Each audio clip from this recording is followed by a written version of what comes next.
welcome back to my YouTube channel. Thank you so much for coming back. I know it's been a while since I have recorded anything, but I have gotten so many questions about the beautiful Simplicity 8013 dress that I had to make a vlog about it. Just to talk you through the process, the steps that I have taken to make the dress, some amendments that I made to the dress, some parts that I skipped, why I skipped them, and hopefully that will then help you create this beautiful dress. So first things first, the pattern that I used is the Simplicity 8013. Now, this pattern has been on my hit list for a long time. I have really just been waiting for the occasion to make it. Now, people actually think that this is the pattern that I used for my red gown on the Great British Sewing Bee. In fact, it wasn't, but it was a vintage pattern that I used on the Great British Sewing Bee and amended a lot. Now, this pattern was my inspo for the red gown.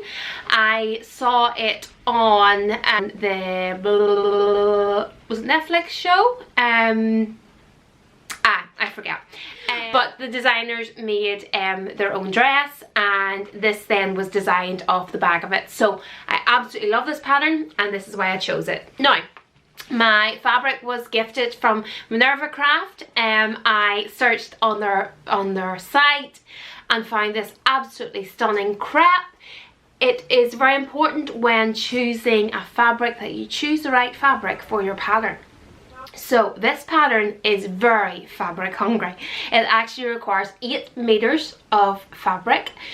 So you can imagine that this skirt is really heavy. So you want a fabric that is light, a fabric that will flow nicely, and a fabric that isn't going to just look too heavy. So I decided to go for this beautiful crepe. There's beautiful birds and flowers on it. Now, if you know me, I absolutely love floral fabric, so this really spoke to me when I saw it on the website. I loved the splash of orange in this dress. That is one thing that definitely stood out. Oh, I'm wearing orange. So yeah, the splash of orange. I always look for something really I suppose that talks to me in the fabric, and this was just gorgeous. So once choosing the fabric, I then decided to pull the gown together. Now, the instructions are actually quite simple. I think the one thing that maybe turns people off is the actual amount of fabric that is needed. So one of my recommendations would be is to search for a cheaper fabric. Don't be going for something really expensive, but something cheaper but still looks the part. Because this dress will look the part when you have it made. It is just so luxurious because of the sheer amount of fabric that it requires. It can't look bad. So once I had the fabric pulled together, I started with the bodice. Now, there is 4 key techniques that is needed for this pattern, and if you can master these techniques, then you will have no problem making this dress. Number 1, sleeve insertion. So there is sleeves in this dress. They are absolutely fabulous. Bell bottom sleeves and cuffs, and as you can see, gorgeous wee buttons as well at the bottom. Now, if you haven't inserted a sleeve before, do not be afraid of inserting a sleeve. It's not that difficult. It is gathered at the top and gathered at the bottom, which takes me on to the second technique, is gathering. Now, I have a tip on my Instagram page at Angeline Murphy Design to show you how is a really simple way of gathering your fabric. The 4th one is an invisible zip insertion. There is an invisible zip in the bag of this dress. I think from memory it's a 22-inch zipper. Again, practice with your invisible zipper insertion. I am at the point now, I actually don't use an invisible zipper foot. I use a normal zipper foot. I feel that I can get quite close to the teeth without using the invisible one. So I just rock on with that. Now the fourth one I'll have a look here is darts. Now darts, you will find this in a lot of patterns, and I would say you probably have mastered this technique. So just go for it is my I suppose is my advice on this one. Do not be scared. It looks fabulous, and it probably would turn people off because it looks so good that it must be hard to make. It is actually not. I tell you, gathering, sleeve insertion, zip, invisible zip, and then also the darts, and that's only 4 things that would be quite difficult. It is literally, there's so much fabric. Now, a couple of things I did to quicken the process. I have 2 young boys, 1 3. The other guy is only 10 weeks, so I don't have much time to sew, which means I really need to sort of cut corners where I can. One place where I cut corners on this design was I did not line the skirt. Shock horror.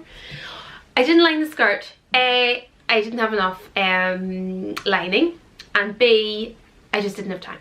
So what I did is I had a petticoat that I wore underneath the skirt. Hey presto, worked great. So I just lined the bodice and left the skirt. The other thing I did was I used an overlocker on all of the hem. So instead of doing a rolled hem, I think as it advises on the pattern, I actually just overlocked the whole hem and then just turned it up once and sewed around. Perfect.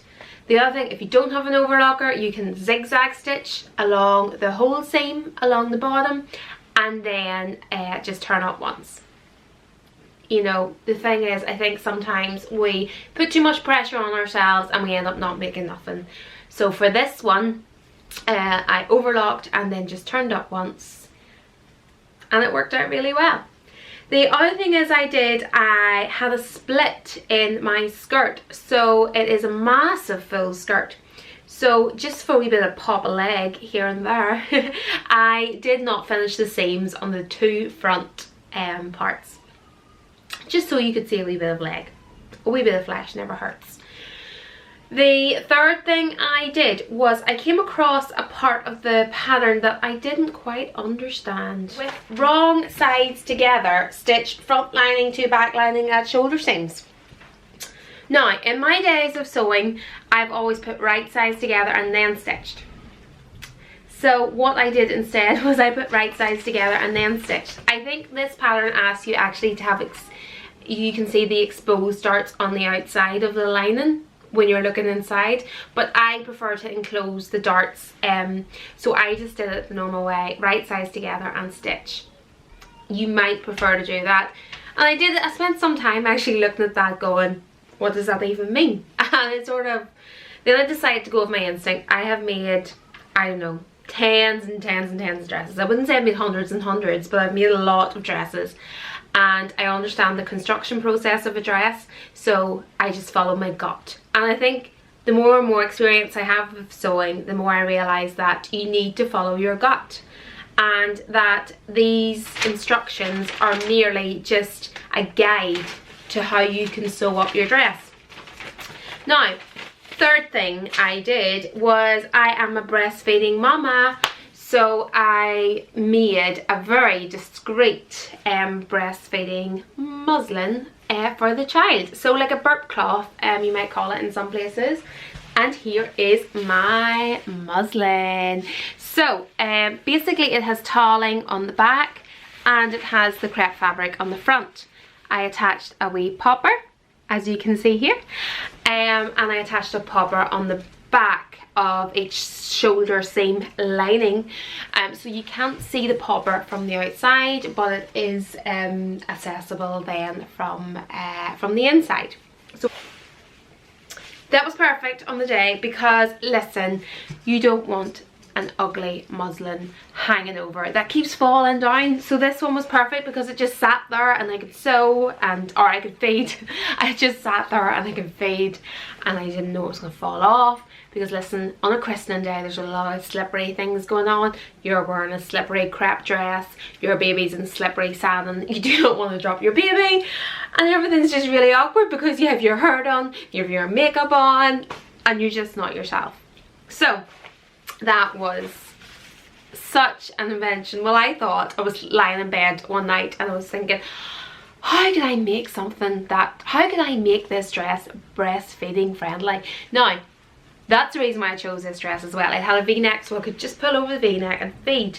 But I was like, I can't have the boob hanging out. So this here pops on here and the baby is underneath and you feed. It's perfect. So that was that. I like that. So I did alter the way I constructed the dress. I altered the, added 2 splits to the front, and then I added the poppers then for the muslin to make it a breastfeeding friendly dress. Other things I did was for the cuffs, so you can see there is beautiful buttons. The pattern actually tells you to create some thread loops. I actually use, it's going to look there, thread loops, you know, create your own.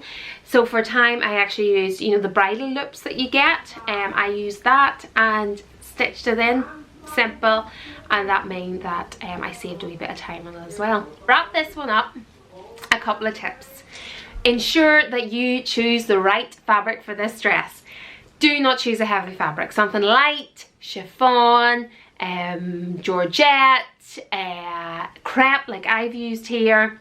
Something light, because it requires 8 meters of fabric, so you want it light. Number 2, buy a cheaper fabric. Because you do need so much, do not be turned off by choosing a really expensive fabric and then you'll not make it. You'll not make it then, because you'll just go 8 meters of fabric by £20 a meter is, yeah, £160 before I even start. No, you know, look at something for about £5 or whatever is within your budget. It is a fabulous dress, so do make it. Tip number 3. You don't need to line the skirt. Obviously you can if you want, but I wore a petticoat and it worked perfectly. Number 4, instead of creating a rolled hem, why not just overlock the bottom hem, turn over once, sew, hey presto, hem done.